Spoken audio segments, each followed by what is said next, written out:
චාන්දනී කළුගම්පිටිය මහත්මිය විසින් එසේ අනුකම්පාවෙන් මහත් ගෞරවයෙන් ආරාධනා කර සිටිනවා අප කෙරෙහි අනුකම්පා කර ධර්ම දේශනාව සිදු කරන ලෙස. සාදු සාදු සාදු. තෙරුවන් සරණයි.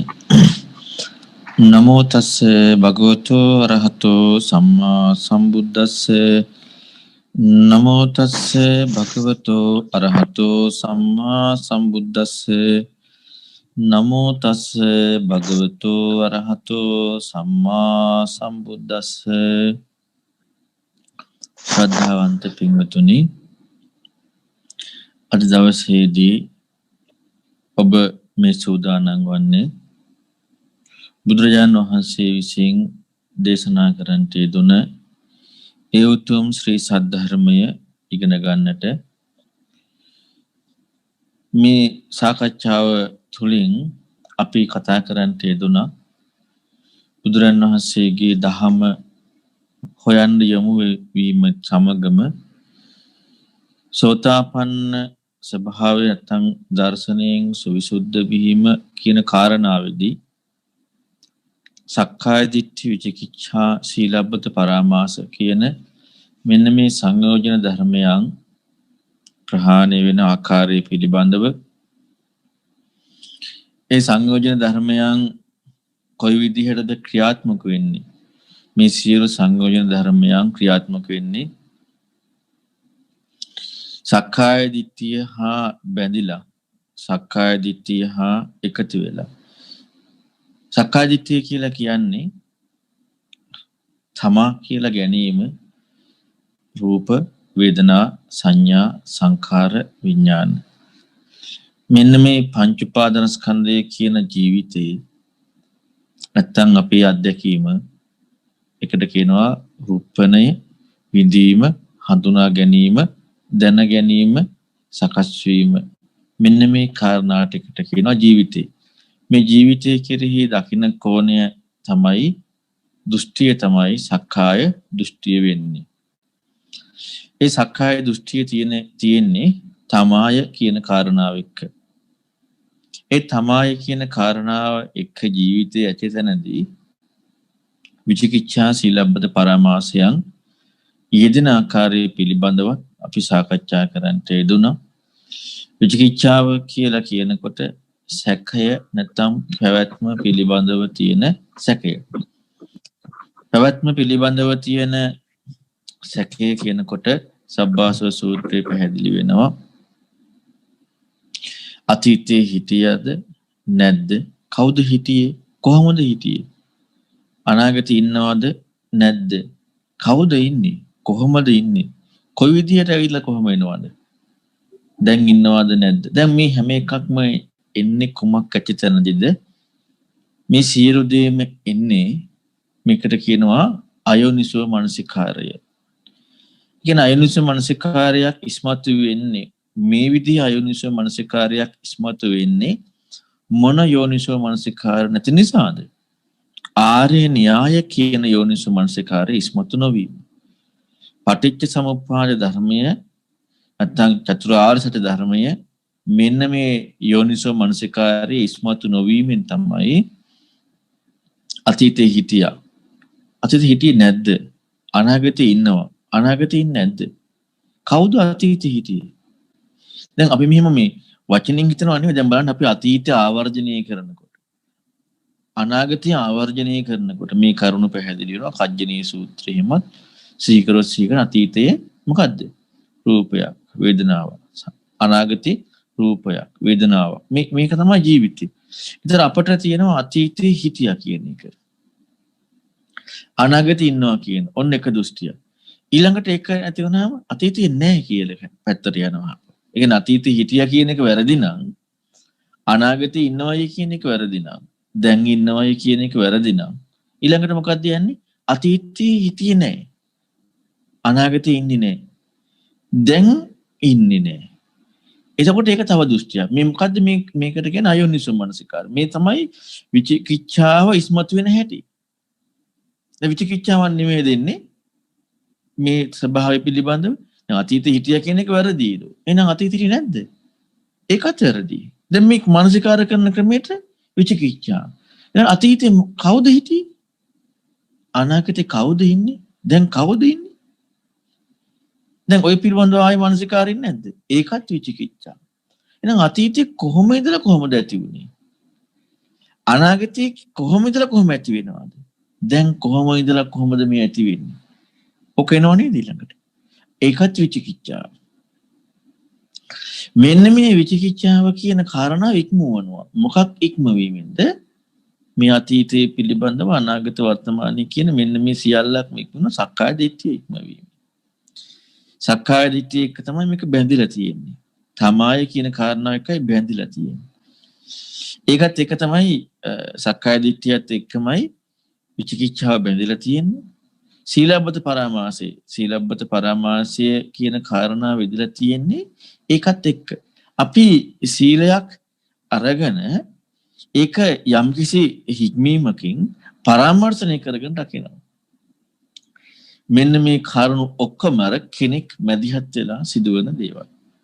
එතකොට මේ සියල්ලක්ම මේ සංයෝජන තුනම ඉක්ම වෙනවා දර්ශනයත් එක්ක. මේ දර්ශනයෙන් සංයෝජන තුන ඉක්ම වෙනකොට සක්කාය දිට්ඨිය, විචිකිච්ඡාව, සීලබ්බත පරාමාසය. ඒක නාතුල ඇතිවනවා අංග 4ක්. ඒකට කියනවා බුද්ධි අවිච්ඡප්පසාදේ, ධම්මේ අවිච්ඡප්පසාදේ, සංඝේ අවිච්ඡප්පසාදේ, ආර්යකාන්ත සීල. අද මම ඔබට මේ පැහැදිලි කරන්න හදන්නේ මෙන්න මේ කාරණාව පිළිබඳව. බුද්ධි අවිච්ඡප්පසාදේ, ධම්මේ අවිච්ඡප්පසාදේ, සංඝේ අවිච්ඡප්පසාදේ සහ ආර්යකාන්ත සීල. දැන් අද අපි ගොඩක් වෙලාවට දැන් හොඳට හිතලා බලන්න අපි බුදුරජාණන් වහන්සේ කෙරෙහි අවිච්ඡප්පසාදයට පත් වෙන්නේ බුදුරජාණන් වහන්සේ සරණ යනවනේ. සරණ යනකොට සරණ යනවා කියන එකේ තේරුම මොකද්ද? පිළිසරණක් හොයනවා. පිළිසරණක් බලාපොරොත්තු වෙනවා. එතකොට පිළිසරණක් බලාපොරොත්තු වුණාම සරණ යනකොට එයාගේ අසරණකමක් මතුවලානේ පිළිසරණක් බලාපොරොත්තු වෙන්නේ. අසරණකම මතුවලා. ඒ අසරණකම මතුවලා පිළිසරණකට යමුනාට පස්සේ අන්න ඒ කිනාට කියනවා බුද්ධි අවිච්ඡප්පසාදයෙන් යුක්තයි. ධම්මේ අවිච්ඡප්පසාදයෙන් යුක්තයි. සංඝේ අවිච්ඡප්පසාදයෙන් යුක්තයි. ඒක අසාමාන්‍ය ශ්‍රද්ධාවක්. එතකොට දැන් අපි ඉස්ලාම් වෙනනම් මේ කාරණාව තේරුම් ගන්නට කලින් අපි බුදුරණන් වහන්සේ සරණ යනවා කියන කාරණා මොකද්ද කියලා බලමු. ධර්මයේ සරණ යනවා කියන කාරණා මොකද්ද කියලා බලමු. සංඝ රත්නයේ සරණ යනවාය කියන කාරණාව මොකද්ද කියලා බලමු. මොකද අපි සරණ යනවා කියන කාරණාව අපි වැඩි හිතන්නේ නේ. දැන් සරණ යන්නට නම් අසරණකමක් තියෙනට ඕනනේ. අපි හිතන්නකෝ මේ විදිහට අපිට තියෙනවා විශාල භයානක අසනීපයක් හැදිලා. අපි හිතමු හදවතේ සිදුරක්. නැත්නම් හදවත අපි හිතමු ඇක්සිඩන්ට් එකක් වෙලා හදවත එළියට ආවා කියලා තාම මැරලා නැහැ. සිහියක් තියෙනවා. දැන් මොනවා හරි භයානක ලෙඩක් හැදුනම අපි විශාල අසරණ භාවයක් ඒ අවස්ථාවේ වෙනවනේ. අපි ඒ අවස්ථාවේදී අපට හිතන විදිහට මේක කරන්න ගියොත් එක්ක අපි හිතමු මේ ඔපරේෂන් එකක් කරන්න ගියොත් අපට හිතන විදිහට අපි වෙන කෙනෙකුට කරන්න දුන්නොත් එහෙම ඒ ගැන දන්නේ නැති. අපි සාමාන්‍යයෙන් එහෙම දෙයක් කරන්නේ නැහැනේ. අපි ඒ දේ කරන්නේ අදාළ කෙනා. ඒ කියන්නේ අපි හිතමු හදවත් සම්බන්ධ ප්‍රශ්නයක් නම් ඒ වෛද්‍යවරයාට අනුගත වෙලා එයා කරන දේ තමයි කරන්න දෙන්නේ. ඊළඟට වෙන මොනවා හරි අසනීපයක් නම් ඊට අදාළ වෛද්‍යවරයා ළඟට යමු වෙලායි කරන්න දෙන්නේ. අපේ අසරණකමට එයාගේ විතරයි පිළිසරණ තියෙන්නේ. ඊළඟට අපි හිතන්න තව උදාහරණයක්. ඔන්න හිතන්න අපේ මුළු ඇඟම ගිනි ගන්නවා. දැන් අපේ මුළු ඇඟම ගිනි ගත්තාම අපි අසරණද නැද්ද? අපි අසරණයි. අපි තව කෙනෙකුගෙන් පිළිසරණක් බලාපොරොත්තු වෙනවා මගේ ගින්න නිවන්න කියලා. එයාගේ ඒ අසරණකම ඇඟ ගිනි ගත්ත තැනදී මුළු ඇඟම ගිනි ගන්නවා. තියෙන එකම ප්‍රශ්නේ ගින්න නිවන එක. වෙන එකක් නෙවෙයි. එතකොට ඒ අසරණකම මැත්තේ එයා සම්පූර්ණයෙන් බලාපොරොත්තු වෙනවා සරණක්. පිළිසරණක් වෙන දෙයක් එයා ජීවිතේ නෑ වෙලේ. ඒ දේ විතරයි තියෙන්නේ. ඒ අසරණකම කියන කාරණාව එක්ක පිළිසරණක් හොයන එක විතරයි ජීවිතයේ තියෙන්නේ. ඒ අවස්ථාව ගැන අපි හිතුවත් අපි කොච්චර ඒ අසරණකම කියන කන අපට ප්‍රකට වෙනවද? අපි සරණක් හොයනවා කියන එක කොච්චර ප්‍රකට වෙනවද?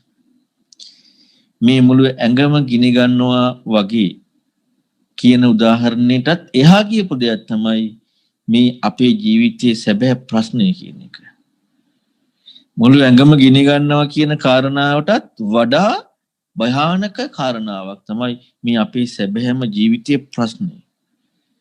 එතකොට ජීවිතයේ සැබෑම ප්‍රශ්නය කියන්නේ අර ඇඟ ගිනි ගන්නවා වගේ නෙමෙයි. මේ ඇස කන නාසය දිවකය මන කියන ආයතන 11 ගින්නෙන් ගිනි ගන්න බව. නැත්තම් මේ ජීවිතයේ සංසාරේ මේ සැබෑම ප්‍රශ්නය ඉස්මතු වෙනකොට එයාට එක මොහොතක් තියේවිද සරණක් බලාපොරොත්තු නොවෙන. දැන් අපි එහෙම වෙනවද බලන්න. මුළු ඇඟම අපි ගිනි ගත්තාම පොඩ්ඩක් ඉන්න මම පොඩ්ඩක් මගේ වැඩක් තියෙනවා මම ඒක කරලා එන්නම්. ඕක නිවන්න. ඔයා තමයි නිවන්න ඉන්නේ. නමුත් මම මගේ වැඩේ කරගෙන එන්නම්කො නිවන්න. ඊළඟට මට දැන් හදිස්සි වැඩක් තියෙනවා පස්සේ එන්න කමන්නේ ඉන්න නිවන්න. එහෙම දෙයක් වෙනවද? ගින්න ඇඟ මුළු ඇඟම ගිනි ගත්තා නෑ. දැන් එතකොට ඔය වගේ ප්‍රශ්නයක්ද සංසාරේ මේ අපේ තියෙන කෙලෙස් ප්‍රශ්න ඊට වඩා භයානක එකක්ද? ඊට වඩාත් භයානකයි. ඊට වඩා භයානක වුණාට අපට ඒ තරම්වත් තැකීමක් යෙදෙනවද? යෙදෙන්නේ නෑ. බුදුරණවහන්සේ කියන හිස ගිනි ගත්ත කෙනෙක් එගිනි නිවන්න මහන්සි ගන්නට වඩා මහන්සියක් ගන්න කියන්නේ. ඇයි?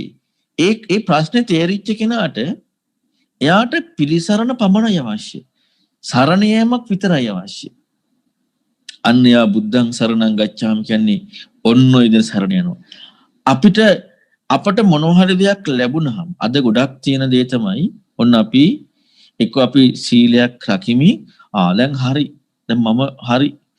දැන් ඔන්න සමාධිය වඩමි. හරි. දැන් මට මේ දේ ලැබෙනවා දැන් හරි. ඊළඟට අපි බණ අහමි. හරි දැන් මේකනේ මේ තියෙන්නේ. තව විදියකට ආයෙන මෙහෙම කරොත් කවදා හරි මේ දේ වේවි. දැන් ඒ හිතේ පිළිසරණක් වගේ ඇති වෙලානේ. දැන් අසරණකම ප්‍රකට වෙනවද? ඔය කරුණු එක්ක ඔක්කොම බලනකොට. දැන් ඔන්න හරි මං සීල රකින්නවා දැන් මට හරි ප්‍රශ්නේ හරි. දැන් ඔන්න මම භාවනා කරන සමාධි දැන් මගේ ප්‍රශ්නේ හරි. දැන් ඒ තෘප්තිමත් වීමන්නේ තියෙන්නේ. තෘප්තිමත් වීම. ඊළඟට දැන් මෙහෙම කරොත් මේ කරන වැඩ පිළිවෙල එක්ක තමයි යෝනිසමනසිකාරී ඉපදලා සංසාර නිදහසින් හරි. දැන් ලකුණක් දීගෙනනේ. දැන් ඒ කියන්නේ මොකද්ද? අපි හැම වෙලෙම අපි තුලින් අපට ලකුණක් දීගෙන. හැබැයි සරණට යන්නේ නැහැ. පිළිසරණ හොයන්නේ නැහැ බුදුරජාණන් වහන්සේ. බුදුරජාණන් වහන්සේ පෙන්වා දෙනවා පින්වතුනි නන්දිය සූත්‍රයේදී අංගුත්තර නිකාය 5 බුද්ධය අවිච්ඡප්පසාදයෙන් යුක්ත කෙනා, ධම්මේ අවිච්ඡප්පසාදයෙන් යුක්ත කෙනා, සංඝය අවිච්ඡප්පසාදයෙන් යුක්ත කෙනා, ආර්යකාන්ත සීලයෙන් යුක්ත කෙනා. කියන්නේ කවුද? සෝතාපන්න වෙච්ච කෙනෙක්. ඒ තමන්ගේ වැටහීමෙන් සතුට වීම තුළින් පමාද විහාරී කියනවා. ප්‍රමාදයෙන් වාසය කරනවා. එයා අනිවාර්යෙන් නිවන් දකින්නවනේ කවද? නමුත් එයාත් ප්‍රමාද වෙනවා. එතනින් මෙහා කෙනෙකුගේ හින ප්‍රමාදය කියන කාරණාව දැන් සෝතාපන්න කෙනෙක්ගේ ප්‍රමාද වෙන්නේ නිවන් දකින්නනේ. එතකොට සෝතාපන්න කෙනෙක් නිවන් දකින්න ආත්මහත කෙනෙක් කල්පනා. දැන් අපි හොඳට හිතලා බලන්න. අපි මේ ලැබිච්ච අවස්ථාව තුළ අපට මේ පිළිසරණ කියන එක අපි තුලින් ඉස්මතු වෙන්නේ නැත්තම් අපි මොකකින් හරි වහ ගන්නවනම් අපට ප්‍රමාද විහාරී කියන කාරණාව ඒකවත් දාන්න විදියක් නෑ. කියන්නේ ඒක එච්චරටම ප්‍රමාදයක්. අපි හැම වෙලෙම අපට සරණක් ඕනේ. අර උදාහරණ ගැන හිතන්න. ගින්නක් ගත්තට පස්සේ ඇඟට කවුද තමන් මං කාලා එන්න මම මේ වැඩේ කරලා එන්නම් හරි ඔයා පස්සේ කොහොම එනවද කවුරු? කොහොම කරනවද කවුරු? නැහැනේ. ඉතින් ඊට වඩා භයානක ස්වභාවයක් නම් මේ සංසාර ප්‍රශ්නයත් එක්ක දැන් කෙනෙක් ඉන්නවා පිළිසරණය ලබා ගන්න. එහෙම ඉන්නේ නැද්දි බුදුරන් වහන්සේ ඉන්නේ නැද්දි අපි හැම වෙලෙම යමකින් අපි තෘප්තිමත් වෙලා අපි බුදුරන් වහන්සේ හොයන්නේ නැහැ. අපි සරණ ලබාගෙන වගේ ඉන්නේ. කාටද සරණේ ලැබිලා තියෙන්නේ? සෝතාපන්න කෙනා. අන්න අවිච්ඡප්පසාදීන් යුක්ත වෙනකොට සැබෑම පිළිසරණ ලැබිලා අසරණ නැහැ. ඒ සෝතපන්න කෙනාට කියනවනේ මොකද්ද කියන්නේ? අපරප්පච්ච සතු ශාසනේ. ශාසන සව කෙනෙක් ඕනේ. ඒ කියන්නේ පිළිසරණ වෙලානේ. දැන් අපට පිළිසරණ වෙන්නේ නැති වෙලා නම් පිළිසරණක් අපට ලැබෙලා නැතිනම් අපි තුලින් මොකද්ද ඉස්මතු වෙන්නට ඕනේ නැත්තේ? අසරණකමනේ. බුදුරණවහන්සේ හොයන්නට ඕනකම තියෙනවා. ඒක කොහොමද වෙන්න ඕනද? විශාල ඕනකමක් එක තියෙනවා. ඒක හැම වෙලෙම කරන්නට පුළුවන්කම තියෙන. එහෙම ආපු තැනදී එයා සැබෑවටම බුද්ධං සරණං ගච්ඡාමි කියලා සරණ යන්නේ. නැත්නම් සරණ යන්නේ. ධම්මං සරණං ගච්ඡාමි සංඝං සරණං ගච්ඡාමි කියලා සරණ යන්නේ. ඒ අවංකව අසරණ භාවය ප්‍රකට වෙයි. අපි හැම වෙලෙම අපි තුල අවංක අසරණ භාවය ඉස්මතු වෙන්නේ නැහැ. අපි හැම වෙලෙම මොකකින් හරි අපි තුලින් අපේ සක්කාය දිට්ඨියත් එක්ක අපි තුලින් තෘප්තිමත් වෙනවා. අපි කරන දේෙන් සෑහීමකටපත් වෙනවා. අපි අසරණයි කියලා අපිට දැනෙන්න දෙන්නේ නැහැ අපි. අපි ඒකෙන් සෑහීමකටපත් වෙලා සතුටු වෙලා බුදුරන් වහන්සේගේ පිළිසරණ අපි තුලින් අයින් කරගන්න. දැන් අපට ප්‍රශ්නයක් වුණොත් නේද අපි උත්තරයක් හොයන්නේ.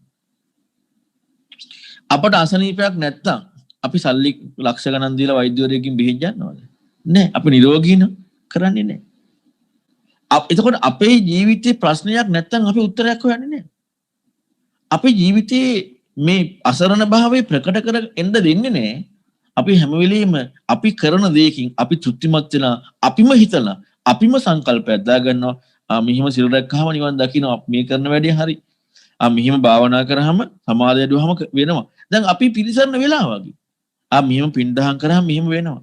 මෙහිම කල්පනා කරාම මෙහිම වෙනවා. අපිම ඒකට දාගෙන අපිම තෘප්තිමත් වෙලා අපිම ප්‍රමාද වෙනවා. අපිම පිළිසරණ හොයන්නේ නැහැ. අපිම බුදුරන් වහන්සේ සරණ යන්නේ නැහැ. ඔන්න බලන්න වෙන වැඩේ. දැන් මේකත් එක්ක මොකද වෙන්නේ? අන්න තෙරුවන් සරණ යෑම කියන කාරණාවත් අහිමි වෙලා යනවා. තෙරුවන් සරණ ඒ සරණක් සරණක් යනවා කියන්නේ මොකද්ද? සරණ යනවා කියන්නේ සරණ යන්න අසරණ භාවය ප්‍රකට වෙන්නට ඕනේ. අසරණ භාවය ප්‍රකට වෙන්න දෙන්නේ නැහැ අපි. අන්න බුදුරන් වහන්සේ කරා යමු වෙන්නේ නැහැ. ධර්මයේ කරා යමු වෙන්නේ නැහැ. සංඝ රත්නයේ කරා යමු වෙන්නේ නැහැ. එහෙනම් අවිච්ඡප්පසාදය ඇති වෙන්නට සෝතාපට්ටි අංගයක් හැටියට බුද්ධේ ධම්මේ සංඝේ අවිච්ඡප්පසාදය ඇති වෙන්න ඉස්සරලාම එහෙනම් තියෙන්නට ඕන මොකද්ද? බුදුරන් වහන්සේව සරණ යන්නේක. ධර්මයේ සරණ යන්නේක. සංඝ රත්නයේ සරණ යන්නේක. එතකොට අපි එහෙනම් දැන් මේ සරණ යනවා කියන කාරණාව දැන් අපට හොයා ගන්නට අපි බුදුරන් වහන්සේ කියන්නේ කවුද?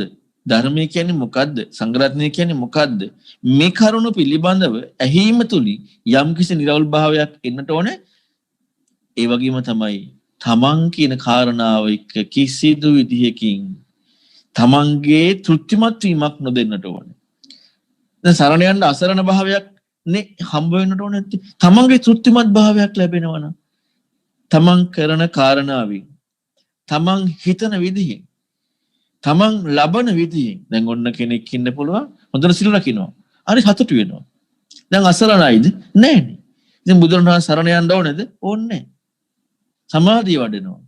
දැන් සතුටු වෙනවා. දැන් අසරණයිද? නැහැනේ. බුදුරණවහන්සේ සරණ යන්න ඕනේද? ඕනේ නැහැ. ඊළඟට අපි හොඳට පුණ්‍ය ධර්ම රැස් කරනවා. දැන් අපි ඒකේ සතුටු වෙනවා. දැන් අසරණයිද? නැහැනේ. සරණ යන්න ඕනේ නැහැ බුදුරණවහන්සේ. අපි ධර්මයේ ඉගෙනගෙන අපිට යම් කිසි විදිහකින් අපි කරන මොනවා හරි හිතා අපි එකෙන් තෘප්තිමත් වෙනවා. දැන් මොකද වෙන්නේ? දැන් අපිට සතුටු වෙනවා. දැන් ආයි බුදුරණවහන්සේ වුණාද? ඕනේ නැහැ. මේ හැම වෙලෙම මොකද්ද වෙන්නේ? යෝනිසෝ මනසිකාරී උත්පාදේ අහිමිලා යනවා. මේ හැම වෙලෙම මොකද්ද වෙන්නේ? බුදුරන් වහන්සේට යොමු වෙන්න ඕනේ ගතිය අහිමිලා යනවා. ධර්මයට යොමු වෙන්න ඕනේ ගතිය අහිමිලා යනවා. සංඝ ඒ කියන්නේ අපි අවංකවම අපි තුලින් අර බාහිර අංගයේ සද්ධර්ම ශ්‍රවණයට යොමු වෙන්න ඕන ගතිය අහිමි වෙලා යනවා. ඇයි අපිම තෘප්තිමත් වෙලා අපිම ඒකට ලකුණක් දාගෙන අපිම හිතා ගන්නවා මෙහෙම කරොත් මෙහෙම වෙනවා කියලා. අපිම සෑහීමකටපත් වෙනවා. අන්න බුදුරණවහන්සේ සරණ යන්නේ නැහැ. ධර්මයේ සරණ යන්නේ නැහැ. සංඝ රත්නයේ සරණ යන්නේ නැහැ. අපි අපේ හිතන කාරණාවකින් අපි ඒකට තෘප්තිමත් වීමක් දෙනවා. එහෙනම් අපි බුදුරණවහන්සේව සරණ යන්න අපට ඒ අපේ ජීවිතයේ සැබෑ ප්‍රශ්නේ එනකොට දැන් ධර්මයේ අපි ටික ඇහෙද්දිනේ මේක සරණ යාම ඉස්මතු වෙන්නේ. වෙන ක්‍රමයකින් සරණ යනවද? දැන් අපි දේශනා හැම එකම ගත්තාම ධර්ම දේශනා කරලා ධර්මයක් හිමින් තමයි සරණ යන්නේ. එතකොට අසරණ භාවය ප්‍රකට වෙනවා. අසරණ භාවය ප්‍රකට වීමේදී අසරණ නිසා සරණ යනවා. අපි හිතන්නේ ධර්මය ඇහෙනකොට අපි පිළිසරණ කරගෙන සරණ යාමක් අවශ්‍යද? අපරප්පච්ච සත්තු ශාසනය. පිළිසරණ කරගත්තාට පස්සේ සරණ යාමක් යෙදෙන්නේ නැහැ. එතන බුද්ධේ ධම්මේ සංඝේ අවිච්ඡම්පසාදේ නුක්තය අපරප්පච්ච සත්තු ශාසනේ සාස්තු ශාසනේ සම්පූර්ණයෙන් කළ යුත්තේ කරලා තියෙන්නේ. ඒ කියන්නේ තව කෙනෙක්ගේ උපදේශ අවශ්‍ය නැති ස්වභාවයට පත් වෙලා තියෙන්නේ. එතකම් පිළිසරණ සරණ යාම අවශ්‍ය වෙනවා. එතකොට ධර්මය ඇහෙනකොට අපේ ජීවිතය ගැන කියලා දෙනවා. ඔන්න සංයෝජන ගැන, සක්කාය දිට්ඨිය ගැන.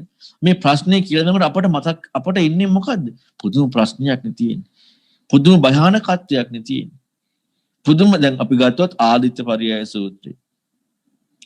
ආදිත්‍ය පරියාය සූත්‍රය පැහැදිලි කරනවා චක්කුම් බික්කේ ආදිත්‍ය මහන්නේ ඇහැ ගිනි ගන්නවා. රූප ගිනි ගන්නවා. ඊළඟට ඇහිවින් දැන ගැනීම ගිලි ගන්නවා. ස්පර්ශي ගිනි ගන්නවා. ස්පර්ශයෙන් හට ගන්න විදීම ගිනි ගන්න. මොනවද ගිනි ගන්න? රාග, ද්වේෂ, මෝහ, ජාති, දයා, මරණ, ශෝක, පරිදේව, දුක්ඛ, දෝමනස්, උපායාස. 11 ගින්නෙන් ගිනි ගන්න. දැන් මේක දැන් ගිනි ගන්නවා කියන එකේ තේරුම දැන් අපට බලන්න හොඳට හිතලා බලන්න. අපිට මේක ඇත්තටම අපි ඒක පිළි අරන්ද? ඇත්තටම අපි ඒකට යොමු වෙනවද? ඇත්තටම අපි ඒක කියන කාරණාව හොයනවද? අපි ඒක ගණන් ගන්න නැතුව ඉන්නවද? ඒක කියන කාරණාව හොයනවද? හොඳට බලන්න. අපි ඇහෙන කාරණාව ගණන් ගන්නේ නැහැ. දැන් ඇහැ ගිනි ගන්නවා. දැන් ඇහැ ගිනි අපි හිතමු අපිට ප්‍රධාන වශයෙන් මේක ඇහැ කරන ආශිතිව කරලා මන කියන කාරණා ගත්තා. මන ගිනි ගන්න. අරමුණු ගිනි ගන්න. දැන් ඒකේ හොඳ අරමුණු ගිනි ගන්න නැති අරමුණු තියෙනවද මොනවද? ගිනි ගන්න නැති මනසක් තියෙනවද? ගිනි ගන්න නැති දැනක් දැන් අපිට බලන්නකො අපි සුත්‍තිමත් වෙලා දැන ගන්නවා කියන කාරණාවක් එක දැන් ඔන්න ශෝක් දැන් මම මේ සිල් රකින්න විදිහ මම සමාධි කරන විදිහ මට දැන් ධර්මයේ තේරෙන විදිහ මම මේ කරන විදිහ ඊළඟට අපි මේ හිතන දේෙන් සතුටු වෙලා ඒක ගින්නක්ද ඒක බුදුමාකාර සතුටක්ද සතුටන් ඒක ගිනි ගන්නවද ගිනි ගන්නෑ නේ දැන් අපිට මේ ජීවිතයේ ඔන්න ධර්මයේ හරියටම ඇහෙනකොට අපිට මේ හැම එකක්ම මේ සැබෑ ප්‍රශ්නේ ඉස්මතු වෙනකොට මෙන්න මේ ගින්න මේ ගිනි ගන්න බව ප්‍රකට වෙන්නට ඕන. ඒ එතනදි තමයි අසරණකම ඉන්නේ. ඒ අසරණකමත් එක්ක බුදුරණවහන්සේ සරණ යනවා. එතකම් පින්වතුනි ධර්මයේ හරියට ඇහුණහම ඒ ධර්මයට හරියට අවධානය යොමු කරාම අපට පින්වතුනි කිසිම විදියකට තෘප්තිමත් වීමක් නැහැ. කිසිම විදියකට සෑහීමකටපත් වීමක් වෙන්න දෙයක් නැහැ. ලබා ගැනීමක් කියන කාරණාවක් වෙන්න දෙයක් නැහැ. එච්චරටම අසරණයි. එහෙම අසරණ භාවයට පත් වුණාට පස්සේ අන්න පිළිසරණ හොයනවා. එහෙනම් ජීවිතේ එතකොට ඒ පිළිසරණ හොයන්න යමු වෙන්නේ බුදුරයන් වහන්සේ කියලා කියන්නේ මේ වගේ කෙනෙක්. ඒකනේ පිළිසරණ හොයාගෙන යන්නේ. බුදුරන් වහන්සේගේ අරහං මොකද්ද අරහං කියලා කියන්නේ? මොකද්ද සම්මා සම්බුද්දයි කියන්නේ? තථාගතස්ස බෝධින් මොකද්ද අරහං සම්මා සම්බුද්දයි කියලා කියන්නේ? බුදුරන් වහන්සේගේ අවබෝධය. දැන් අපට මතක් වෙන්නේ එහෙම එකක්ද? නැත්නම් අර ලෝකයාට පෙනෙන අමුතුම කෝණයක්ද? සද්ධාහදි තථාගතස්ස බෝධි. තථාගතයන් වහන්සේගේ අවබෝධයේ ශ්‍රද්ධාව. මොකද්ද? අරහං සම්මා සම්බුද්ධ විද්‍යාචරණ සම්පන්න සුගත ලෝකවිදු අනුත්තර පුරුෂ ධම්ම සාරති සත්තා දෙවනසාන බුද්ධ භගවා. මේ තමයි බුදුරන් වහන්සේගේ අවබෝධය. අපි මේ පුජ්‍යලයක් මැදිහත් කරගෙන මේක බලන්නේ හැම වෙලෙම. බෝධිය හැටියට නෙමෙයි. අවබෝධය හැටියට නෙමෙයි බලන්නේ පුජ්‍යලයක් මැදිහත් කරගෙන. ඇයි අපට හම්බ වෙන්නේ පින්වතුනි ධර්මය මුල් කරගෙන ඇති කරගත්ත ශ්‍රද්ධාවක් නෙවෙයි. මේකට කියන පින්වතුනි මොන ශ්‍රද්ධාව කියලාද? අමූලිකා ශ්‍රද්ධාව කියලා. ධර්මයේ මුල් කරගෙන හට නොගන්නා ශ්‍රද්ධාව. ඒක තියෙනවා අංගුත් මජ්ක්‍ධිම නිකායේ සූත්‍රයක තිබුණ ලස්සන විග්‍රහයක්. ඒ අමූලිකා ශ්‍රද්ධාව වෙන්නේ කොහොමද දන්නවද? ඇහිච්ච දේ තුලින් සහ පෙනිච්ච දේ තුලින් චක්ක විඤ්ඤේයේ විඤ්ඤාතබ්බ ධම්මා. සෝත විඤ්ඤේයේසු විඤ්ඤාතබ්බ ධම්මා. ඒ කියන්නේ කනේ දැන ගැනීමෙන් දැනගත් ධර්ම. ඒ කියන්නේ මොකද්ද? ඇහැ අහපු දේ. දැන් අපි අහපු දේ එකනේ දන්නේ. නැත්නම් ඇහි විඤ්ඤාණ ඇහි දැන ගැනීමෙන් දැනගත් ධර්ම. මෙන්න මේව එක කනින් දැනගත්ත ධර්ම ඔස්සේ ඇහෙන් දැනගත්ත ධර්ම ඔස්සේ අන්න බුදුරජාණන් වහන්සේ මම හිතන්නේ විමාසක සූත්‍රය තියෙනවා එක. මෙන්න මේ විදිහට බුදුරජාණන් වහන්සේ ගැන පහදිනවා. දැන් වෙන එකක් අපිට නැහැනේ. ඇහෙන් කනින් ඇහිච්ච දේ ඔස්සේනේ ගොඩක් වෙලාට නැත්නම් ඇහැට පේනිච්ච දේ ඔස්සේ ඒකත් එක්කනේ. මේකට කියනවා මුලක් නැති ශ්‍රද්ධාව. හැබැයි ශ්‍රද්ධාව තියෙනවා. ඒක ශ්‍රේෂ්ඨයි. මුලක් හැබැයි අවබෝධ කරගන්නේ නේ. අන්න මුලක් තියෙන ශ්‍රද්ධාව ආකාරවතී ශ්‍රද්ධාව විග්‍රහ කරලා පෙන්නනවා. බුදුරන් වහන්සේ පෙන්වන ධර්මය ඒ ධර්මයට යොමු වීම තුලින් හට ගන්නා වූ ශ්‍රද්ධාව. එතකොට කනින් ඇහිච්ච දේ කනේට දැනගත්ත දේ තුලින් හටගත්ත ධර්මයන්ගෙන් එක නෙමෙයි.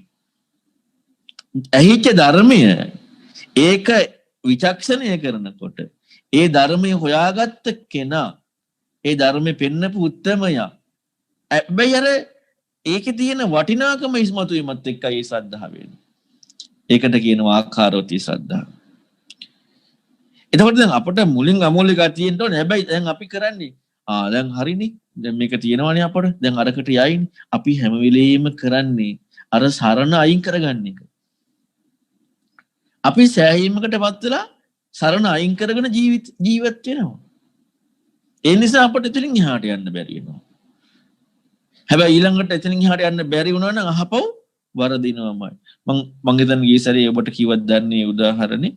දැන් අපි දන්නවා තොමස් අල්වා එඩිසන් බල්බ් එක හොයාගන්නකොට විශාල ප්‍රමාණයක් වැරදුනා.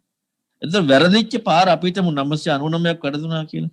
999 හොයාගත්තට වැඩක් නැහැ. 10 වෙනි වතාව හොයාගත්තේ නැත්තම්. ඔක්කොම වැරදිනේ. හැබැයි 10 වෙනි වතාව හොයාගත්ත නිසායි 999ම ප්‍රයෝජන උනේ. හැබැයි අපි හිතමු කෙනෙක් 900 වතාවක් හොය 998 වතාවක් හොය 999 වෙනි වතාව හොයාගෙන වැඩක් නැහැ කියලා තැහැරියා. එහෙනම් අර හොයාගත්ත ඔක්කොම වැරදි දේවල් නේද? මෙන්න මේ වගේ පින්වතුනි අද අපි සතුටු වෙනවා. දැන් හරි. මේ කාරණාව කරා. ඒකට වඩා දැන් ඉහළයක් කරනවා. ඒකට වඩා ඉහළ දැන් අපි හැම වෙලෙම අරව අතහැර යනවා. හැබැයි ඊළඟට අපි සතුටු වෙලා නතර වෙලා ඉන්නවා. අර වැරදි ටික අතහැරියා. තව වැරද්දක ඉන්නවා. හරි දේ කරන තාක්කල් හරි විදිහට අපට ධර්ම මාර්ග ඉස්මතු වෙන තාක්කල් අපට මේක ප්‍රකට වෙද්දී අපි අප්‍රමාදව අසරණ භාවයේ ප්‍රකට වෙලා සරණට යමු වෙනවා. එහෙම නැත්නම් අර කරපු ඔක්කොම ටික ඉවරයි. අහපව සංසාරට වෙලා ආයෙ මුල ඉඳලා යන්නට එනවා. මේ විදිහට අපේ සංසාරේ ඕන තරම් ධර්මය අහිමින්නට ඇති. අපි හැම වෙලෙම යම් කිසි කෙනෙක් කියනකොට වැරදි කියලා අතහැරලා ආයෙක පළපදියන් එනවා. ආයෙක පළපදියන් එනවා. අපි හැම වෙලෙම එහෙම කර යනවා. අවසානයේදී අපි වීරිය අප්‍රමාද වීම අතහරින මොකද හේතුව අර ඊට පස්සේ හම්බ වෙන කාරණාව ටිකක් අතහරින්න අමාරු වැදගත් දේවල්. ඒ කියන්නේ ඊට පස්සේ වැටහෙන දේවල් අත්දකින්න දේවල් ඒ කාරණා ඔස්සේ තියෙන ගුණාත්මක භාවය වැඩි. දැන් ඒ වැරද්ද තුල ඉන්නවා. හැබැයි කරපු සියල්ලක්ම වැරදිමයි තාම ඉස්සරහට යන්නට ඕනේ අසරණ භාවය ප්‍රකට කරගෙන. නමුත් ඒත් කරන්නේ නැහැ. අන්න එතකොට අපට සරණක් අපි යොමු වෙන්නේ නැහැ. එතකොට එහෙනම් බුදුරයන් වහන්සේගේ ධර්මයේ තුලිනුයි අර අවිච්ඡප්පසාදය නැත්නම් බුදුරන් වහන්සේගේ ආකාරවතී ශ්‍රද්ධාව ඉස්මතු වෙන්න යොමු වෙන්නේ. එතෙක් අපට තිබිය යුත්තේ සරණ තියෙන්නට ඕනේ. දහම තුලින් බුද්ධි අවිච්ඡප්පසාදයටපත් වෙනකම්. සරණ තියනවා කියලා කියන්නේ සරණ යමු වෙනවා කියලා කියන්නේ අපට අසරණ භාවය ප්‍රකට වෙන්නට ඕන. ඔන්න අපට බුදුරන් වහන්සේ කරා යමු වෙන ආකාරය. ඊළඟට තමයි දැන් ඒ පැහැදිලි කරේ බුදුරන් වහන්සේ ධර්මයත් එක්ක බෝධිය තථාගතයන් බුදුරන් වහන්සේගේ අවබෝධය තුල තියෙන පැහැදීමනේ බුදුරන් වහන්සේ කියන්නේ. විමාසක සූත්‍රය පැහැදිලි කරපු ක්‍රමයට. එතකොට ඉතිපිසෝ භගවාරහං සම්මා සම්බුද්ධ කියන්නේ ඒ පැහැදිලි කරන්නේ මොකද්ද? අවබෝධය. අන්න දහම තුලින් ශ්‍රද්ධාව ඇතිවීම. එතකන් අපි යවට එක ලස්සන ලකුණු දාගෙන අපි මේකේ ගුණය අපට ඇහිච්ච දේ ඔස්සේ අපට හිතිච්ච දේවල් අපි යෝවට දාගන්නවා. ඔච්චරයි කරන්නේ. ඒ තුලින් අපි ඒකෙන් යම් සතුටක් ලැබුවට කමන්නේ අපි ඒකෙන් සතුට වීලා වාසය කිරීමත් එක්ක අපට ප්‍රමාද විහාරී බවක් ඉස්මතු වෙනවා. ඕකයි තියෙන ප්‍රශ්නේ. එතනින් එහාට අපි යන්නේ නැහැ. අපි බුදුරණවහන්සේ සරණ යන්නේ නැහැ. අපි බුදුරණවහන්සේ සරණට යමු වෙන්නේ නැහැ. අපි අතර නතර වෙලා ඉන්නවා. ඇයි සරණට යමු නැත්තේ? අසරණ භාවය ඉස්මතු වෙන දෙයක් ආයේ හම්බුනේ නැහැ. ඊළඟට දැන් අසරණ භාවය ඉස්මතු වෙනකොට මින්ගොත් දැන් අපි හිතමු අපි සංසාරේ බය තේරුම් අරගෙන මේ ධර්මයට ආවහම ඊළඟට මේ ධර්මයේ තුල අපට ඕන විදිහට අපේ කෝණයට මේ විදිහට යමක් ලැබෙනකොට අවශ්‍යතාවයේ ඉස්මතු වෙලා එනකොට එයාට පිළිසරණ යොමු වීම හැර වෙන දෙයක් ඇති වෙන්නේ නැහැ. ඒ දැන් මේක අහන්න හැම වෙලෙම මොකක් ඇහුවත් Tamanට තෘප්තිමත් වෙන දෙයක් නැහැ. Tamanට ලකුණක් දාගන්න දෙයක් නැහැ. Tamanට සෑහීමකටපත් වෙන දෙයක් නැහැ. මහා ප්‍රශ්නයක් ජීවිතේ තියෙනවා. බුදුරණවහන්සේට යොමු වෙනවා හැරෙන්න වෙන කිසි දෙයක් කරන්න නැහැ. ඕක ජීවිතයේ හැම මොහොතකම අපි තුල ප්‍රකට වෙන්නට ඕන. අපිට ඕක ප්‍රකට වෙන්න අපි දෙන්නේ නැහැ. කවුද දෙන්නේ නැති? අපිමයි. අපි ඕකට ප්‍රකට වෙන්න දෙන්නේ නැතුව අපි හැම වෙලෙම මොකකින් හරි අපේ ජීවිතේ මේ සරණ යා යුත්ත අපි තුලින් වහගන්නවා. අපි සරණයි කියලා අපි හිතාගෙන ඉන්නවා. ධර්මයේ සරණ යනකොට ඔන්න දැන් බුදුරණවහන්සේගේ විතර අවිච්ඡප්පසාදය ඇති වෙන්නේ මොකක් එක්කද? ඒ දහමත් එක්ක. ඔන්න සෝතාපට්ටි අංගය. අපි මේ හිතන දේවල් කල්පනා කරන එක නෙවෙයි. ධර්මය අවිච්ඡප්පසාදේ. මොකද ධර්මයේ ගුණේ? සාක්ඛාත සම්දිට්ඨික අකාලිකේහි පස්සේ කෝපනායක පච්චත් විඤ්ඤුයිති. ඔය ටිකනේ. දැන් ඔය ටික මොකේ ගුණයද? මගේ ගුණයද ධර්මයේ ගුණයද? ඒක ධර්මයේ ගුණය. වෙන එකක් නෙමෙයි. මොන ධර්මයේ ගුණයක්ද? බුදුරණවහන්සේගේ ධර්ම. ඕන දැන් අපි බලන්න පටලවා ගැනීමද? බුදුරණවහන්සේගේ ධර්මයේ ගුණය. අපට අයිති ගුණයක්ද? නෑ. අපි මොකද කරන්නේ? අපි බුදුරණවහන්සේගේ ධර්මයේ කියලා අහලා, හැබැයි අපි මොකද කරන්නේ? බුදුරණවහන්සේගේ ධර්මයේ ඇහෙද්දී සිදුවිය යුත්තේ අපි තුල යෝනිසෝ මනසිකාරයනේ. දැන් අපි ඕපනායකයි කියලා නැත්නම් තමා තුළට ගන්න තියෙන්නේ කියලා අපි බලනවානේ. දැන් ඒ ගුණේ තියෙන්නේ දැන් ඒ දහම තුල තියෙන ඉස්මතු වෙන ගුණේ ධර්මයේ ගුණයක්ද අපේ ගුණයක්ද? ධර්මයේ ගුණය. අපි තුළට ගන්න හදනවා. අන්න පටලවා ගන්න. මොකද ධර්මයේ තුලින් යෝපනායක වෙන්නේ. තමා තුළට යමු වෙන්නේ. අපිට තියෙන යෝනිසෝ මනසිකාරය ඉස්මතු වෙන්නේ. අපි යෝනිසෝ මනසිකාරය ඉස්මතු වෙන්න දෙන්නේ නැතුව අපිට මේක ගන්න හදනවා. ඔන්න පටලැවෙන හැටි. ඇයි අපි මේ විදිහට අපිට ගලප ගන්න දඟලන්නේ? ස්වාක්ඛාත නැති නිසා. ස්වාක්ඛාත ධර්මයක් නම්, සම්දිත්තික ධර්මයක් නම්, අකාලික ධර්මයක් නම් ස්වාක්ඛාතයි මනාව දේශනා කරපු එක. ඒක කිසි අඩුවක් නැහැ. අය අපට අදාළත්වයක් නැහැ නේ එකට යමු වෙන්නේ. අපට තියෙන්නේ ස්වාක්ඛාත ධර්මයේ ස්වාක්ඛාත බව මොකක්ද කියන කාරණාව එක්ක ඒක එක කල්පනා කරන්න යමු වෙන්නේ. අන්න එකයි ධර්මයේ ඇහිද්දි කල යුතු එකම කාරණා බුදුරණවහන්සේ පෙන්වා දෙන්නේ යෝනිසෝ මනසිකාරය. ඒ ඇහිච්ච දේට අනුවම ඊට අදාළවම මනසිකාර කිරීම. ඒකයි යෝනිසෝ මනසික. දකින්නේ කවුද? ප්‍රඥාව. එතකොට ධර්මයට යමු වුණාට පස්සේ ධර්මයත් එක්ක තියෙන කාරණාව තමයි ප්‍රඥාව කියන්නේ ධර්මයේ ස්වභාවයක්නේ. අන්න පච්චත්ත විඤ්ඤුයි ප්‍රඥාව තියෙන ආකාරයට යාට ප්‍රඥාව තියෙන ආකාරයටයි වේදිතබ්බ බවට පත් වෙන්නේ. ඒතර ඕපනායක වෙන්නේ අර මේක ප්‍රඥාව උදා වෙනකොට දහමේ ගුණයක් එක්ක තමන් නෙමෙයි මේක කරන්නේ. ප්‍රඥාව කරන්නේ. අන්න ධර්මයේ ගුණයකටයි ඕපනායක ගුණය ඉස්මතු වෙන්නේ. එතකොට එහි පස්සේක ගුණේ දැන් එතකොට ධර්මයෙන්ම කියනවනේ ඇවිත් බලන්න කියලා. ධර්මයෙන් කියන්නේ අපි කියන එකක් නෙමෙයි. අපිනේ කියන්නේ මේ මං කියන එක දැන් බලන්න. අපි ඒව බලව කියන එකත් අපේ පැත්තට දාගෙන අපේ විග්‍රහයක් කරලා දාගෙන. අපි එහි පස්සේක කියන ගුණයට අපි ගිහිල්ලා බලන්නේ නැද්ද? ධර්මයෙන් කතා කරන්නේ ඒව බලව කියලා. අපි වෙන යන්නට ඕන එකට බලන්න. අපි ගනු බලව අපි ගන්න හදනවා ඒක මෙහෙට. මේ බලන්න ධර්මයේ කියන කාරණාවේ ගුණය ඉස්මතු වෙන්න දෙන්නේ නැහැ. අපි ධර්මයේ සරණ යන්නේ නැහැ. යෝනිසෝ මනසිකාර්ය උත්පාද නොවන නිසා. යෝනිසෝ මනසිකාර්ය උත්පාද වෙනකොට අන්න ධර්මයේ සරණ යන්නට එයා යමු. ඒකට කියනවා ධර්මයේ යන්න. එතකොට ඒ සියලු ගුණය දැන් ස්වාඛාත මනාකොට දේශනා කරා කිසි අඩුවක් නැහැ. සම්දිත්තිකයි අකාලික සම්දිත්තිකයි දැන් දකින්න තියෙන දහම. එතකොට ඒ කියන්නේ ආය වෙන එකක් නෙවෙයි දකින්න කවුද දකින්නේ මමද ප්‍රඥාවද? අපි දැන් මම කරන්න යන එකන්නේ තියෙන්නේ. අකාලික කියන්නේ කාලයේ ඉක්ම වෙනවා කියන එක. අතීත අනාගත වර්තමාන කියන මේ සියලු ප්‍රඥාප්ති ඉක්ම වෙනවා. කාලික බව එන්නේ ඇයි? කාලික බව ඉන්නේ මම ඉන්න තැනදී අතීතයේ හිටියා නේද? අතීතේ අනාගතේ ඉන්නවනේ. දැන් පැනවීම තියෙන මම කියන කාරණාව වැරද්දිස්මතු වෙද්දි අර විචිකිච්ඡාව දුරු වෙද්දිත් පෙන්වන්නේ. විචිකිච්ඡාව දුරු වෙන්නේ මොකක් එක්කද? ධර්මයත් එක්කනේ. ඇයි කාලික අකාලික කියන මෙන්න පැනවීම. කාලික වෙනකොට අතීතේ හිටියා හෝ නෑ හෝ කවුද හිටියේ අනාගත. ඇයි අතීත අනාගත වර්තමාන කියන කාලිකත්වයේ ඉස්මතු වෙලා. කාලික පැනවීම කියනකොට මොකද්ද තියෙන්නේ? අන්න නිරුද්ධ පද සූත්‍රය පැහැදිලි කරනවා. අතීතං නිරුද්ධ වුණා. අනාගත නම් නොපැමිණියා. වර්තමානයේ නම් ඌ යේය කාලිකයි. කාලේ ස්වභාවය. අකාලිකයි කියනකොට ඔය කාලේ ඉක්ම වෙලා. ප්‍රඥාප්තිය ඉක්ම වෙලා. දැන් අපිට මට පුළුවන් ද ප්‍රඥාප්තිය ඉක්මවන්න? මම කියලා ගත්තනම් අතීතේ හිටියද නැද්ද? අනාගතේ ඉන්නවද නැද්ද? දැන් ඉන්නවද නැද්ද? කාලිකයිනේ. දැන් මම නෙමෙයි. කාලික බවට යමු වෙලා.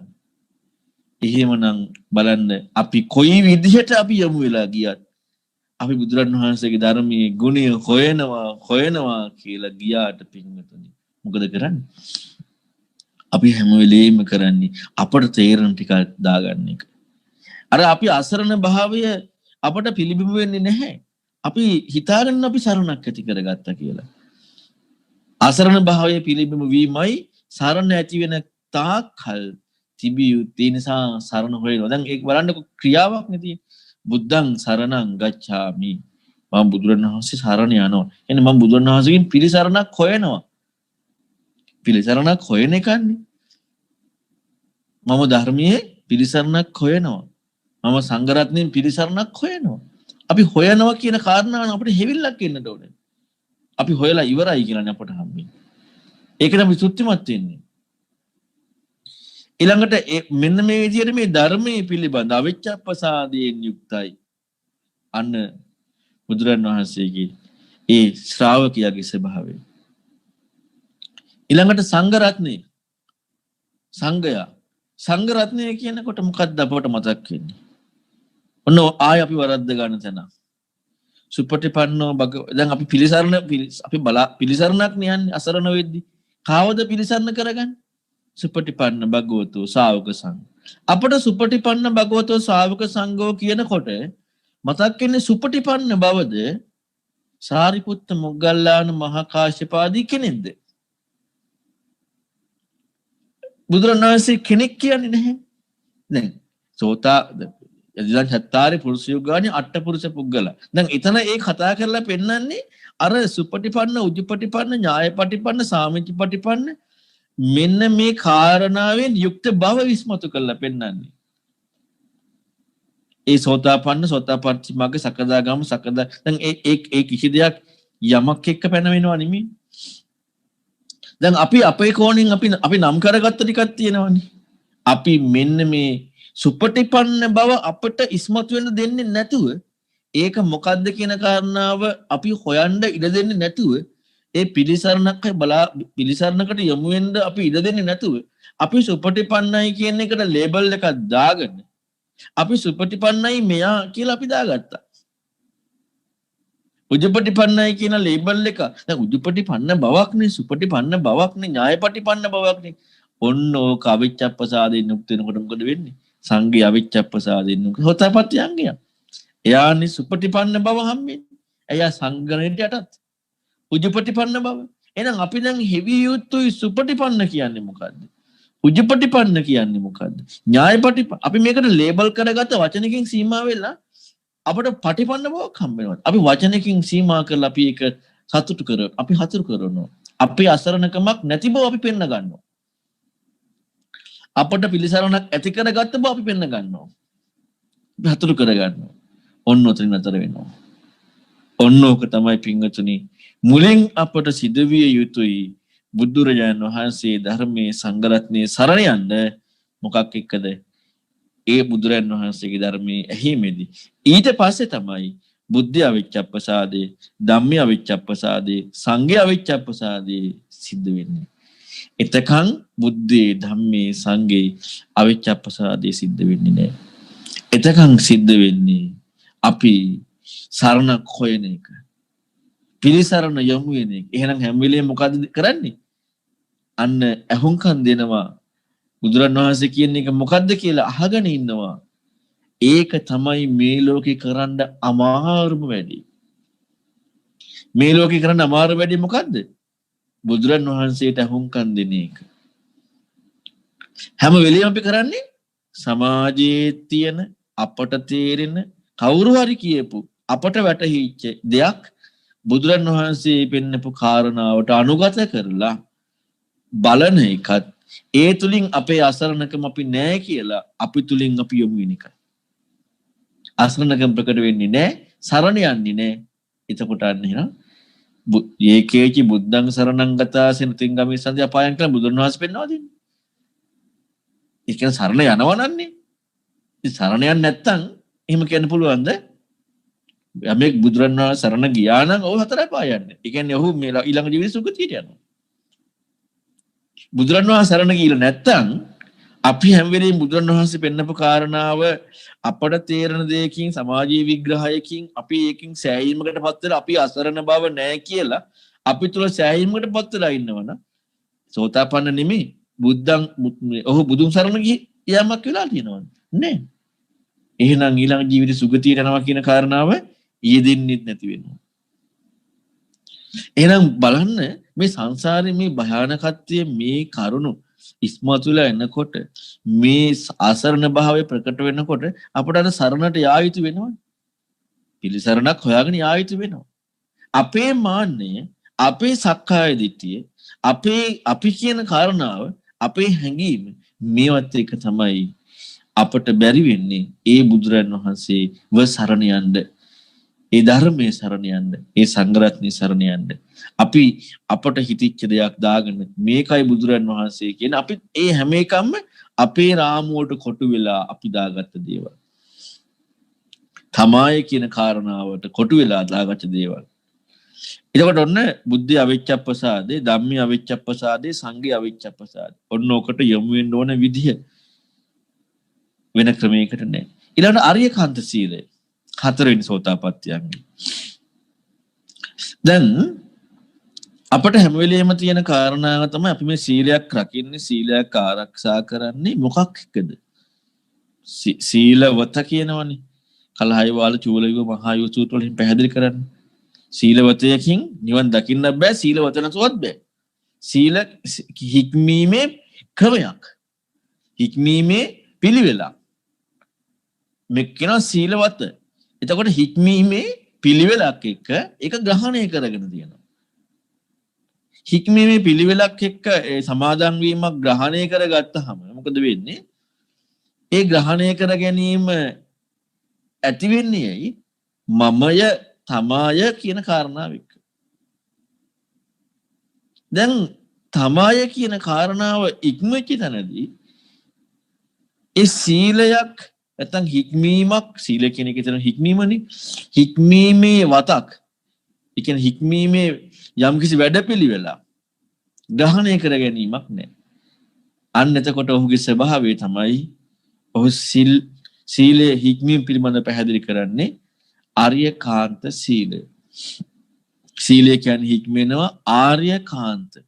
ඒ කියන්නේ ආර්යයන්ගේ මනාප ආර්යයන්ගේ ස්වභාවයට අනුව සිදුවෙන හික්මීම. කොහොමද හික්මීම? දැන් මේ හොඳට මතක තියාගන්න මේ සීලය කියන්නේ පදවලට නෙමෙයි හික්මීමට. අපි මේක පටලවා ගත්තාම ප්‍රශ්නේ තියෙන්නේ.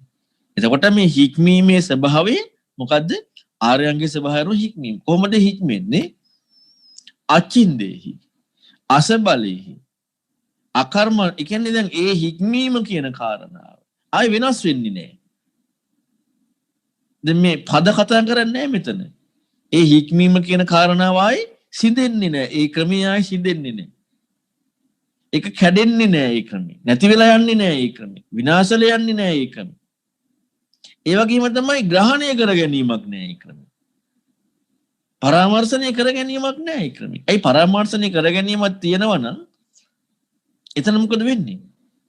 එතන අන්න තමයි ඉන්නෝ. පරාමර්ශනය කර ගැනීමක් නැහැ. දැන් මේ ශික්ෂා පද ගැන නෙමෙයි කියන්නේ හික්මීම පිළිබඳව. ඊළඟට මොකද සික්ඛා පද කියන්නේ සිල්පද. සිල්පද කියනවා, සික්ඛා පද කියනවා. ඒ තමයි සමාදන් වෙච්ච පදය. හික්මීම කියන්නේ හික්මන විදිය. ඊළඟට තව විග්‍රහ කරනවා ආරේකාන්ත සීලී, අචින්දෙහි, අසබලෙහි, ඊළඟට අපරාමට්ඨෙහි, විඤ්ඤු නුවණත්තම් ප්‍රශංසා කරනවා. නුවණ තියන අය නුවණ තියන කියලා කතා කරන්නේ කවුද එතකොට එතන? ඒ කතා කරන්නේම බුදුරණවහන්සේගේ ශ්‍රාවකත්වයෙන් යුක්ත නුවණ තියන අය. ප්‍රශංසා කරනවා ඒ හික්මන ක්‍රමයට. ඊළඟට සමාධි සංවර්ධනිකෙහි මොකටද මේ තියෙන්නේ? සමාධියට හේතු වන විදිහටයි ඒ හික්මීම. ඒ හික්මීම මොකකටද උපකාර වෙන්නේ? වෙන දෙයකටද නෑ, සමාධියටයි. අපි ඕක බලන්නේ නැහැ. අපි හික්මන්නේ ඇයි? අපි හික්මීමක් කියන දේ අරගෙන පදයක් අපි රකින්නකොට අපට මොකද්ද වෙන්නේ? දුගතිය යන්නේ. සුගතිය. දැන් ඒක ලෞකික දිට්ඨියත් එක්ක හරියි. මේ පැහැදිලි කරන්නේ ඊතර වීම. ලෞකික දිට්ඨිය කියන්නේ ලෝකේ පැවැත්ම. අපේ තුල තියෙන ඒක. ඊළඟට ලෝකෝත්තර ධර්මය තමයි බුදුරණවහන්සේ පෙන්නපු බුදුරුන්ට ආවෙනික ධර්මය. ඊතර වෙන ප්‍රතිපදාව. එතකොට එතනදී කියවෙන්නේ නැහැ වැරදි දේ කරනවා කියලා. දැන් අපි ඊළඟට බලනවා වැරද්දක් නේ, වැරදි දේ කරනවා නෙමෙයි. මේ හික්මීමේ ස්වභාවය ග්‍රහණය කර නොගෙන හික්මීම කියන මේ ස්වභාවය ඉස්මතු කරන්නේ. ඒක කවදාවත් කැඩෙන්නේ නැහැ. ඒ හික්මන විදිහ නැති වෙන්නේ නැහැ. සීල් පද කැඩෙන්නේ නැහැ කියලා නෙමෙයි කියන්නේ, සීලය ගැන කියන්නේ හික්මීම ගැන. ඊළඟ කාරණාව ඒකම කියනවා අපරාමට්ඨෙහි. ඊළඟට මේ දාස භවෙන් නිදහස් කියනවා.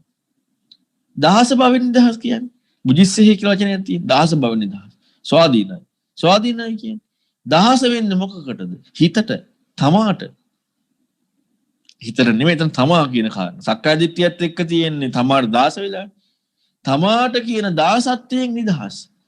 දාස භාවයකින් නිදහස් වෙලායි සීලය දකින්නේ. දැන් අපි හැම වෙලෙම තියෙන දාසයි ගැති. අපි කාටද ගැති? තමාට ගැති. මම කියන කාරණාවට ගැති. මෙන්න මේ ගැතිත්වයත් එක්කයි අපි සීලය රකින්නේ. මම කියන මම කරන මම හිතන විදිහට අපි කටයුතු කරනවා. මම කරන කාරණාව නේද අපි සසරේ මෙච්චර කල් ගියේ මාගන්ධි සූත්‍රය පැහැදිලි කරන්නේ. අර ලස්සන ඇඳුමයි කියලා අඳපු රවට්ටලා අඳපු කෙනාට උදාහරණ දෙන්නේ කවුද? හිත. මේ හිතන විදිය, කල්පනා කරන විදිය. එතකොට මේ ප්‍රශ්නේ සම්පූර්ණයෙන් ප්‍රශ්නේ තියෙන්නේ තමාය කියලා ගැනීමත් එක්ක. තමාය කියලා ගන්නවා, තමාට ගත්ත දේ අනුව කටයුතු කරනවා. අන්න ඒ මේ හික්මීමේදී එකක් නැහැ. දාස භවෙන් නිදහස්. තමාට ගැති වෙච්ච ගමින් ඉක්මිලා. මෙන්න මෙහෙමයි හික්මන වැඩපිළිවෙල ආරේකාන්ත සීලය. ඔය තමයි සෝතාපට්ටි අංග. ඒ කියන්නේ සෝතාපට්ටි අංග කියන්නේ මේ සක්කාදිට්ඨි විචිකිච්ඡා සීලබ්බත පරාමාස දුරු වීමේදී සිදුවෙන දේ. හැබැයි මේ අංග ටික ඇති වුනහම මේ සෝතාපට්ටි අංග ඇති වෙනවා කියලා කියන්නේ බලෙන් ඇති කර ගැනීම නෙමෙයි. ධර්මයේ ඇසීමෙන් සරණට යොමු වීමෙන් සරණට යොමු වෙන තැනදී අසරණ භාවය ප්‍රකට වෙලා යෝනිසෝ මනසිකාරය නිස්මතු වෙලා ඒ දහමටම අනුගත වෙලා අන්න සංයෝජන ප්‍රහාණය වීමේදී සිදුවෙන එක. මේ විදිහට මේ සෝතාපට්ටි අංග ඇති වෙනකොට සිද්ධ වෙන කාරණාවක් තියෙනවා. මොකද්ද? තව ඒකට කියන ආර්ය න්‍යාය. පංච බාහිර සූත්‍රය පැහැදිලි කරනවානේ. සෝතාපට්ටි අංග 4ක් තියෙනවා ආර්ය න්‍යායෙන් යුක්තයි. එතකොට එයාගේ දකින්න කෝණය තමයි ආර්ය න්‍යාය. ඒ දකින්න කෝණය ඇතිවීමෙන් තමයි සංයෝජන ප්‍රහාණීම කියන්නේ. මේ විදිහට සෝතාපට්ටි අංග පිහිටීම කියන්නේ. ඒ දකින්න කෝණයට. මොකද දකින්න කෝණය ඉති ඉමස්මින් සති ඉදං හෝති ඉමස් උප්පර ඉදං උපජ්ජති. ඉමස්මින් අසති ඉදං හෝති ඉමස් නිරෝධා ඉදං නිරුද්ධති. ඔකට කියනවා ආර්ය න්‍යාය. ඔන්න ඔය දැක්ම, ඒ කියන්නේ මේ ඇති කල්ලි මේ වෙයි. මේ උපදින කල්ලි මේ උපදී. මේ නැති කල්ලි මේ නොවේ. මේ නූපදින කල්ලි මේ නූපදී කියලා යදිදන් අවිද්‍යා පත්‍ය සංකාර සංකාර පත්‍ය විඥානේ පටිච්චසමුප්පාදේ පෙන්නනවා. අවිද්‍යාව ඇතිතන සංකාර ඇත. අවිද්‍යාව ඉපදීමේ සංකාර උපදී. සංකාර අවිද්‍යාව නැතිතන සංකාර නැත. අවිද්‍යාව නිරුද්ධ වීමෙන් සංකාර නිරුද්ධ වේ. මෙන්න මේ පටිච්චසමුප්පාදේ සමුදයත් පටිච්ච සමුප්පාදේ නිරෝධයත් මෙන්න මේකට මේ දකින ආර්ය න්‍යාය ආර්ය දර්ශනය මෙන්න මේකෙන් යුක්ත වෙනවා. එතකොට එයාගේ ලෝකයේ දකින කෝණය මොකද්ද? දැන් ඔන්න අවිද්‍යාව කියලා සංකාර විඥාන කියලා ලේබල් කරපු අපි දාගත්ත මම ඇවිල්ලක් එනවද නැහැ. මේ පෙන්වන්නේ බුදුරණවහන්සේ පෙන්වන්නේ මේ යෝනිසමනසිකාරට දුන්න දහමත් එක්ක මේ දකින කෝණය එයාගේ ලේබල් එකකින් අවිද්‍යා සංකාර විඥාන නාම රූප කියලා එන්නේ නැහැ. අපි ලේබල් කර කරන්නේ මේක බලන්න යන්නේ. අපි යෝනිසෝ මනසිකාරයේ කළ යුත්තේ බලන්න යනවා. අපි සම්පූර්ණයෙන් පටලවා ගන්නවා. හැම එකම දැන් හතිපට්ඨානෙ ගත්තොත් හතිපට්ඨානෙ තියෙන්නේ පජානාති වෙන එකක් නේ සම්පූර්ණ ධර්මයේ යෝනිසෝ ප්‍රඥාවත් එක්ක. අපි ඒක පජානාති වෙන්න තියෙන කාරණා අපි මෙහින් ඉඳලා වෙන මොකක් හරි කරනවා. ඔන්න ඔය වගේ හැම වෙලෙම අපි මේ අහුම්කන් දීම කියන කාරණාව හරියට නෑ අපට. අපි හැම වෙලෙම කරන දේ තමයි අහුම්කන් දෙනව නෙමෙයි. අපේ ටිකක් දාගෙන අපි ඒක සාධාරණීකරණය කරනවා. අපට තේරෙන ටිකක් දාගෙන බුදුරණවහන්සේගේ ධර්මයක් ඇහෙනකොට අපට තේරෙන ටිකක් එකට දාගෙන සමාජයෙන් අපට ගැළපෙච්ච ටිකක් අපි දාගෙන අපි ඒක සාධාරණීකරණය කරන වැඩක් අපි හැම වෙලෙම කරන්නේ. අහුම්කන් දෙනවා කියන කාරණාව අපි කරන්නේ නෑ. ඒ කියන්නේ අපි යෝනිසෝ මනසිකාරය අපට උපදින්න අපි දෙන්නේ නැහැ. අපි ඊට අවශ්‍ය පරිසරය අපි සම්පූර්ණයෙන් අයින් කරලා දානවා. ඒ සම්පූර්ණයේ පරිසරය අයින් කිරීමෙන් අපි තුල මේ සෝතාපට්ටි අංග ඇති කරගන්නට අවශ්‍ය ඉඩකඩ අහිමි වෙලා යනවා. ඉතින් එහෙනම් අපි උත්සාහ කරන්නට ඕනේ මෙන්න මේ ආර්ය න්‍යාය කියන්නේ මොකද්ද? ආර්ය න්‍යායක් ඇටියට මේ දැකීම ඇති වෙන්නේ කොහොමද? ඒකත් එක තමයි සංයෝජන ප්‍රහාණීම කියන්නේ. ඒකට තමයි සෝතාපට්ටි අංග ඇති වෙනවා කියලා කියන්නේ. ඊළඟට මේ පංච බාහිර සුති තියෙනවා බය වෛර පහසක් හිතෙනවා කියලා. ඒක වෙන එකක්. ආර්යකාන්ත සීලය කියන්නේ වෙනම එකක්. ඒක බලන්න හොඳට විග්‍රහය ලස්සන තියෙනවානේ. බය වෛර පහසක් හිතීමක් වෙනම කතා කරනවා. සෝතාපට්ටි අංග වෙනම කතා කරනවා. අපි මේ ඔක්කොම පටලවා ගන්නවානේ. අපි පටලවා ගත්තට පස්සේ අපි ලොකු අරබුදයකටපත් වෙනවා. ආර්යකාන්ත සීලය කියනකොට මේ හික්මන ක්‍රමයේ ලස්සනට පැහැදිලි කරනවා. අර බය වෛර පහසක් හිතීම වෙනම පැහැදිලි කරනවා. ඒක ආර්යකාන්ත සීලය කියන එකක් නෙමෙයි. ඒක වෙන ඒ සෝතාපට්ටි අංග ඇටියෙත් නෙමෙයි ඒක කතා කරන්නේ. ඒක වෙනම එකක් හැට කතා කරන්නේ. පස් ආකාරයෙන් බය වෛර සංසිඳීම කියන එක.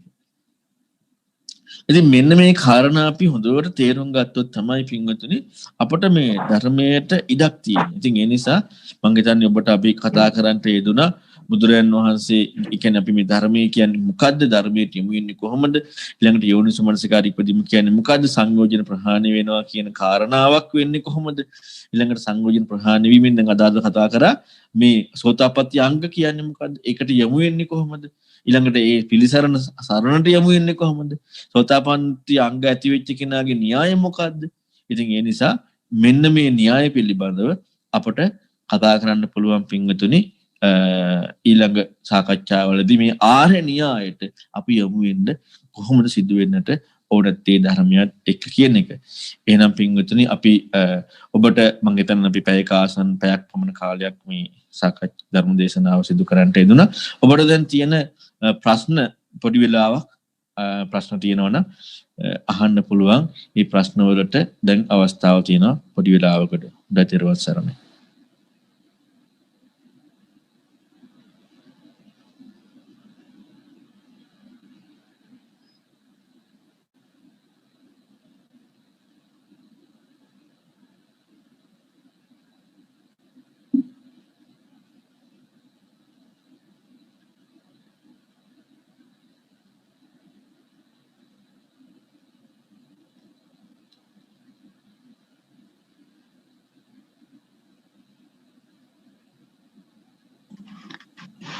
සරණයි. ස්වාමීන් වහන්සේ අවසරයි. මහඳුරන්ගේ බුදු ගුණ නිතරම සිහි කරනකොට නේද ස්වාමීන් වහන්සේ මේ ධර්මය ගැන වැටහීමක් ඇති වෙන්නේ. නිතරම බුදු ගුණ සිහි කරනකොට. සරණයි. බුදු ගුණ කියන්නේ මොකද්ද අපි සිහි කරන්නේ? අපට තේරෙන බුදු ගුණයක්ද බුදුරන් වහන්සේ පෙන්නපු දේද? ඔන්නෝක තමයි ප්‍රශ්නේ තියෙන්නේ. අයි බුදු ගුණ සිහි කරනවා කියලා අපි අර අන්න ඒක තමයි අර ඇහිච්ච පෙනිච්ච ඔන්නෝකත් එක්ක තමයි අපි හැම වෙලෙම කල්පනා කරන්නේ. බුදුරන් වහන්සේ කීව දහම තුලින් කියන්නේ බුදුරන් වහන්සේගේ බුදු ගුණය හම්බ වෙන්නට ඕන නැත්තේ ලෝකයේ විදිහට නෙමෙයි බුදුරන් වහන්සේ පෙන්නපු ක්‍රමයට. අර බුදුරන් වහන්සේ ගැන පහදින විදිය පෙන්වන බ්‍රහ්මජාල සූත්‍රයේ පෙන්නවා. ඊළඟට තවත් මං හිතන්නේ තවත් සූත්‍ර කිහිපයකින් පෙන්නවා. ඒ ඔක්කොම මේ මොන විදියට පැහැදුනත් සැබෑ පැහැදීම එන්නේ නැහැ. සැබෑ පැහැදීම එන්නේ බුදුරන් වහන්සේ කිව්ව ක්‍රමයට. බුදුරන් වහන්සේ පෙන්නපු ක්‍රමය කියනකොට අන්න බුදුරන් වහන්සේගේ සතහගතස බෝධි ඉන්නේ. බුදුරන් වහන්සේගේ අවබෝධය පිළිබඳ විග්‍රහය ඉස්මතු කරලා පෙන්නනවා. අන්න ඒකත් එකයි බුදු ගුණය හම්බෙන්න ඕන. නැත්තම් අපි අර අපට හිතෙන අපට ගැළපෙන විදිහකයි බුදු ගුණයක් හිතන්නේ. අපට තේරෙන විදිහටයි. ඒ කියන්නේ අපි දාගත්ත එක දැන් මේ බුදු ගුණේ තේරුනේ කාටද? අපට. බුදුරන් වහන්සේ පෙන්නපු කාරණාව නෙමෙයි. දැන් අපි පොඩි උදාහරණයක් කියන්නම්කෝ. අපි බුදුරන් වහන්සේ බුදු ගුණ අනන්තයි කියනවා. අප්‍රමාණයි කියනවා. ඒ කියන්නේ අනන්තයි කියන්නේ මනින්න බෑනේ. අප්‍රමාණ කියන්නේ මනින්න බෑ. අපි අනන්තයි අප්‍රමාණයි කියන්නේ යම් කිසි මිම්මක් දාලා. අපි මනින්න බෑ නම් ඒක විවහාර කරන්න බෑනේ. අපි මැනලා කියනවා අනන්තයි අප්‍රමාණයි කියලා. එතකොට ඒ ටික අපට යම් ලෝකයේ සාමාන්‍යයෙන් අපි ඇත්තටම පහදින්නේ ලෝකයේ උතුම් මිනිස්සුෙකුට. කියන්නේ අපි පහදින්නේ බුදුරන් වහන්සේට නෙමෙයි අපට තේරෙන විදිහට ඒ කියන්නේ අපට හැඟෙන විදිහට ලෝකයේ උතුම් මිනිස්සු. අපි ඒ උතුම් මිනිස්සයාද බුද්ධ කියලා කියනවා. අන්නේ උතුම් මිනිස්සයාගේ අපට තේරෙන දේවල් අපි හිත අපි පහදිනවා. හැබැයි ඒ පහදින දේ තුලින් සෙතක් වෙනවා අපට. ධර්ම අවබෝධය වෙන්න තේකයි වෙන්නේ. මොකද අපි පහදින ලෝකයේ උත්තමයටනේ. හැබැයි ඒ උත්තමයා අපට තේරිච්ච විදිහට. හැබැයි අපි බලන්නට ඕනේ මේ උත්තමයාගේ ස්වභාවය බුදුරන් වහන්සේ පෙන්නපු විදිහටම. අන්න ඒ විදිහට යමු වීමෙන් පමණයි සැබෑවටම බුදුරන් වහන්සේ හම්බෙන්නේ. එතකන් අපි හොයාගන්නේ අර අමූලිකා ශ්‍රද්ධාව කියන කාරණාව එක්ක ඇහිච්ච දේ ඔස්සේ එක විමාසක සූත්‍රය පැහැදිලි වෙනවා. අපට ඇහිච්ච දේ තියෙනවා බුදුරන් වහන්සේ ගැන කනට. ඊළඟට ඇහැට පෙනෙච්ච දේ ඔස්සේ ඔය දෙකෙන් දේ පහදින එක අමූලිකා විතරයි. ඒකෙන් අපි කොච්චර විදියට ඇහිච්ච දේ පෙනෙච්ච දේ ඔස්සේ අපි කල්පනා කරන දේ තුලින් අමූලිකා විතරයි ඉස්මතු වෙන්නේ. හැබැයි දහම තුලින් බුදුරන් වහන්සේගේ පැහැදීමයි ආකාරෝති බවට පත් වෙන්නේ. තෙරුවන් සරණයි. පින්සිදු වේවා ස්වාමීන් වහන්සේ. තෙරුවන් සරණයි.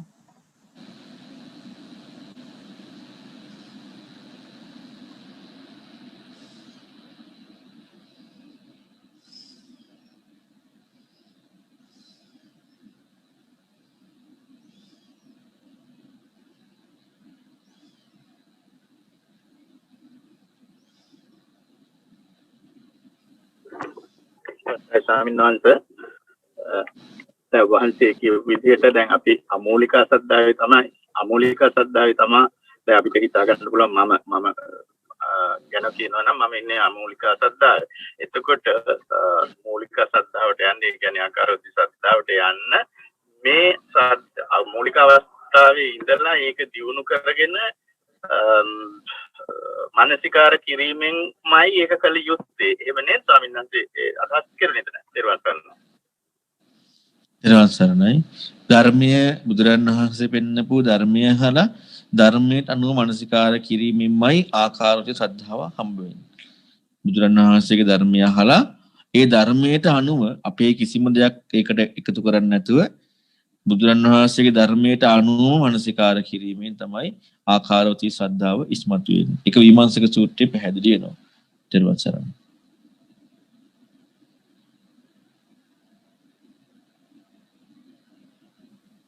ඒකටම සම්බන්ධව ස්වාමීන් වහන්සේ තව එක දෙයක් දැන් ඉතින් බුදුරජාණන් වහන්සේ දේශනා කරපු දේ හරි දේ කියලා දැනගෙනම මානසිකාර යෝනිසෝමනස්කාරය කරන්න ඕනේ කියලා වහන්සේ දැන් කිව්වේ.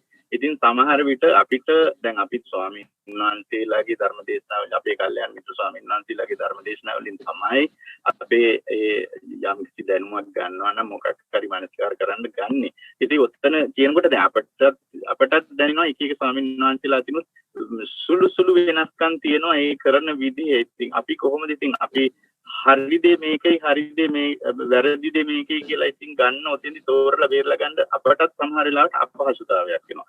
ඔබ වහන්සේ අපට අවවාද කරන්නේ කොහොමද ඒ වගේ තැනකදී? තෙරුවන් සරණයි. තෙරුවන් සරණයි.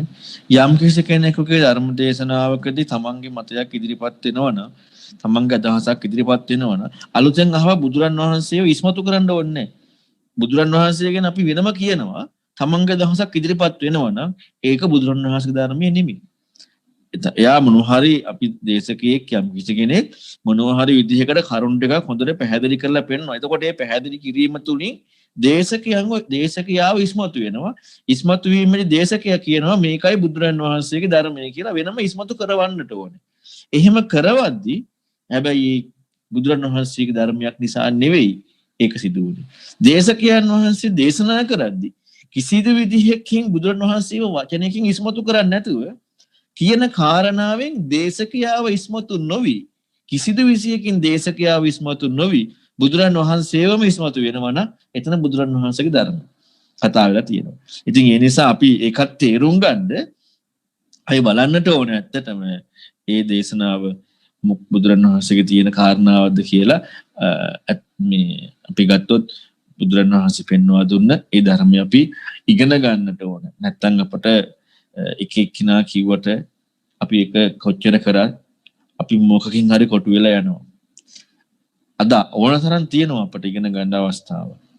ඒ අවස්ථාව තියෙද්දි අපි ඉගෙන ගන්න යමු නොවුනොත් අපිට අපරාධයක් වෙනවා. මොකද පොත්වල තියෙනවා ඊළඟට තාක්ෂණයේ ඔස්සේ තියෙනවා. දැන් අතීතයේ මිනිස්සු පොත් තිබ්බේ නැහැ. ධර්ම ලියුවේ නැහැ.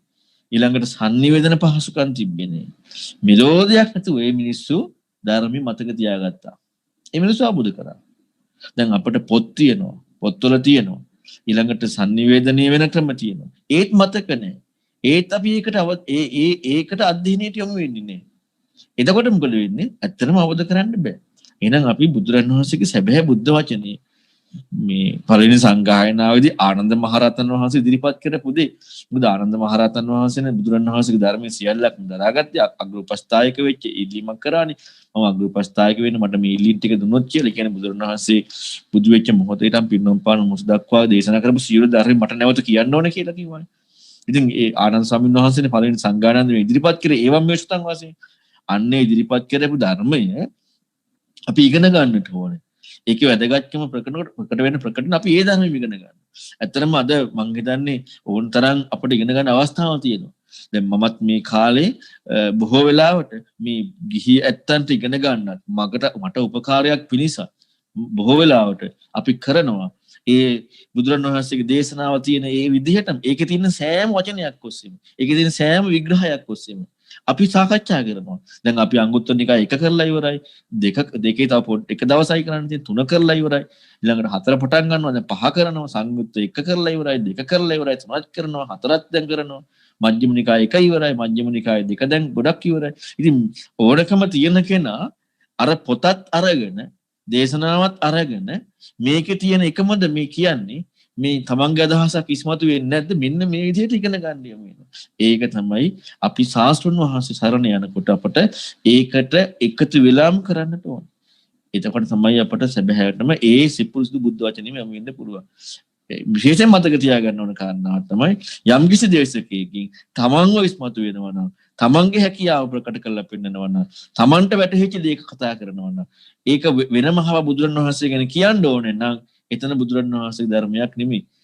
යම් කිසි කෙනෙක් කතා කරද්දී බුදුරන් වහන්සේව ඉස්මතු වෙනවා නම් බුදුරන් වහන්සේ ගැන වෙනම අලුතෙන් හිතන්න කියලා කියන්නේ නැතුව බුදුරන් වහන්සේව ඉස්මතු වෙනවා නම් ධර්මයේ ඉස්මතු වෙනවා නම් සංග්‍රහණයේ ඉස්මතු වෙනවා නම් ඒ බුදුරන් වහන්සේගේ ඒ ප්‍රතිපදාව ඉස්මතු වෙනවා නම් ඒ කෙනාව ඉස්මතු වෙන්නේ නැත්තම් අන්න එතනදී ඒ ධර්මයට යොමු වීමක් කරන්න පුළුවන්. හැබැයි අපි ඒක ධර්මයේද කියලා බලන්නත් ඕනේ. අන්න ඒ නිසා අපි අර ධර්මය අර විදියට ඉගෙන ගන්නට ඕනේ. තෙරුවන් සරණයි.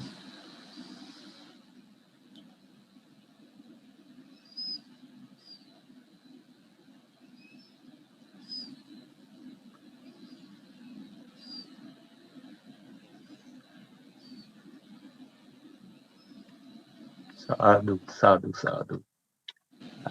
තවත් ප්‍රශ්න නැති පාටයි. ඔබ වහන්සේට අප්‍රමාණ කුසලත් වේවා.